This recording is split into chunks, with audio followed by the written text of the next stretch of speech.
My beer looks sad, so I'm going to move it out of the way. Your beer looks sad? It's almost empty. Should we have more? Yeah. Okay.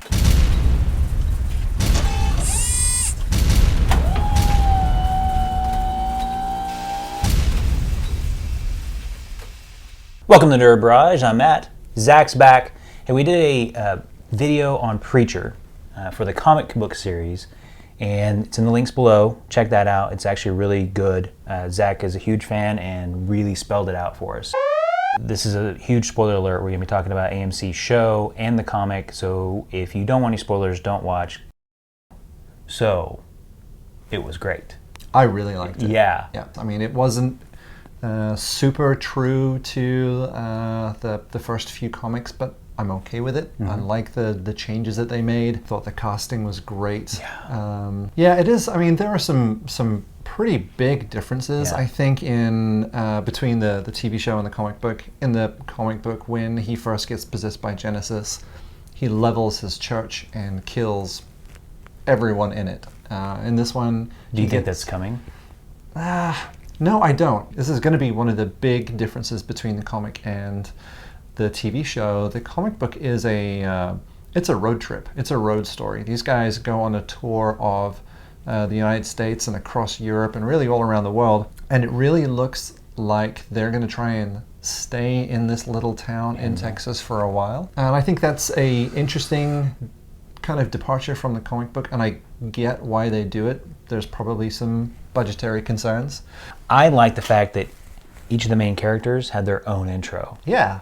And I think each one of their intros was really well done. Tulip, vastly different than the comic, but perfect. So I think she's great. I actually like this version of Tulip better than the comic book version. Yeah. She seems far more capable. She is like a certifiable badass. I like the way that she's being played by Ruth Negga. I think she's a great choice, and I like the changes that they've made. I think she's going to be a really interesting foil to Jesse, who is obviously also a complete badass, but a reluctant one, whereas she has really embraced it totally. That is a different dynamic to how those two played out in the comic as well. So I like where they're going with that. I'm very, very interested to see how that plays out. She's rich as a character. I think there's a lot they can do with her. Yep. Her run-in with the kids. Oh, yeah. Those kids were phenomenal. Yeah. I really liked that section, how the whole part where they had the kids kind of in the cellar, and off screen Tulip was like taking down helicopters with like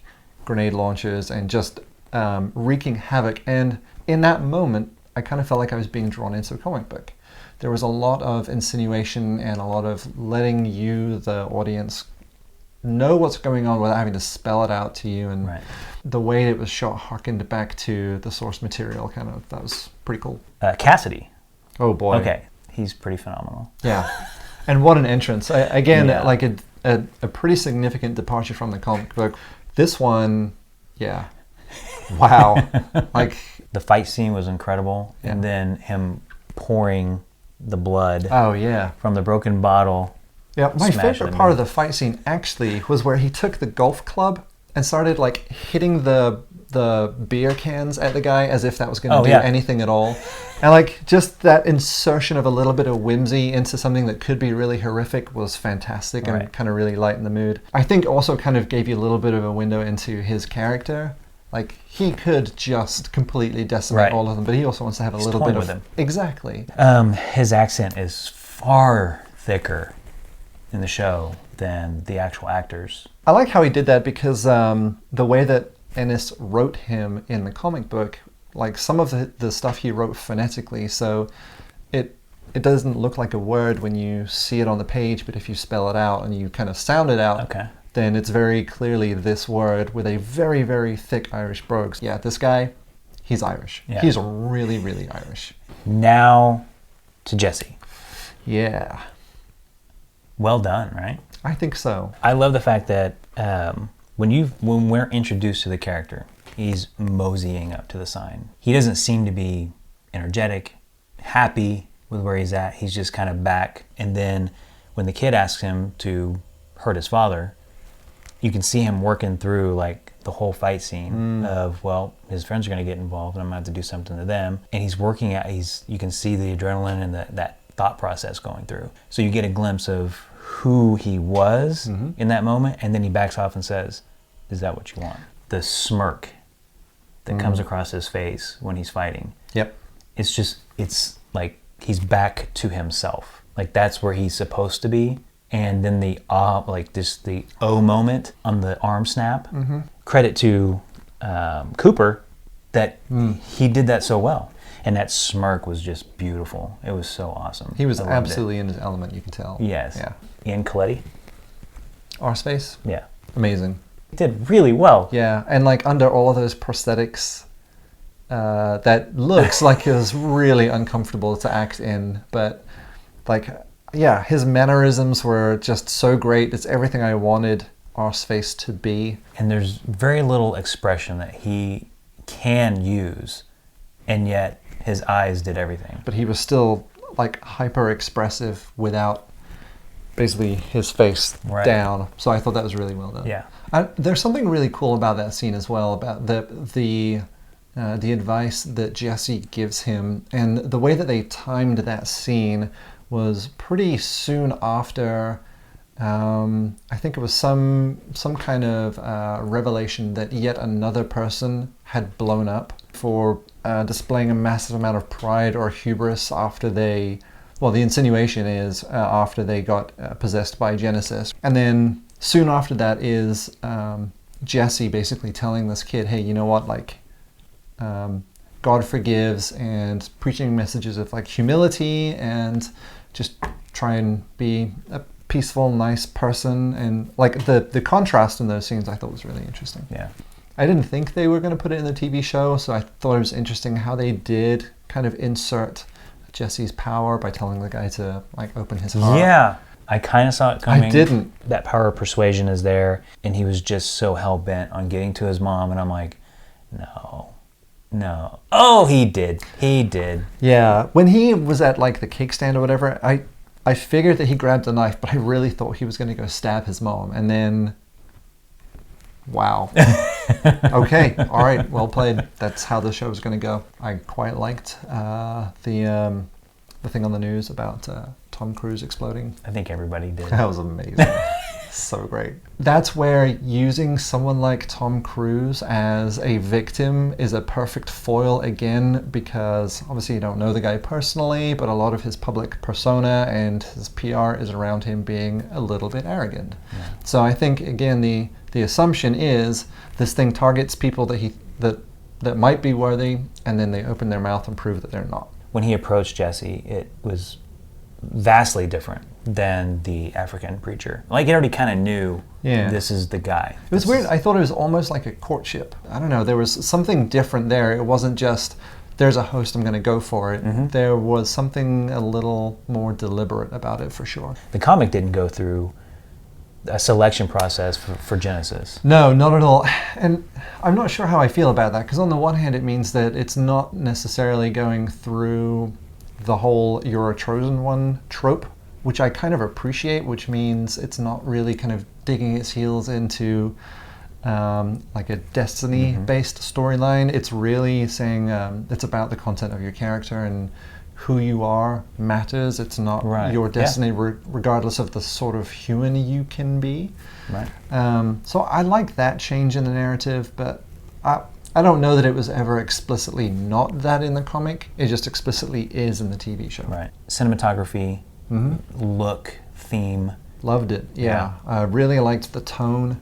Didn't really see anything that really kind of blew my mind in terms of storytelling, apart from the scene with Tulip and the kids and that whole thing. That was really fun. I'm a little curious about the two weirdos, if they're who I think they're going to be. Right. So I think it's her Star, one of the guys from The Grail. Imagery. One thing I noticed, and you may have forgotten it because it was such a small moment. Hopefully, it was a forethought, because I think that would show us that they are really, really wanting to do this show well and not just meh. Is when Cassidy jumps out of the plane, and the next scene you see is Jesse is squirting ketchup in his plate. Yep. Yeah, that was kind of nice. It was brilliant, a nice touch, right? Yeah. Yep. I love that. Yeah, if they continue to give that level of attention to all of the details throughout the series, it's going to be a lot of fun. Speaking of details, we talked about the intro. Oh, And- yes, so much fun. And that is it a one-off type thing? Because it's so different than the rest of the show. It doesn't seem to really fit. Yeah, all that animation Yeah. opening, But yeah. it looks really, whole outer space thing looks really cool. Yeah. And different. And I hope it's a reoccurring theme.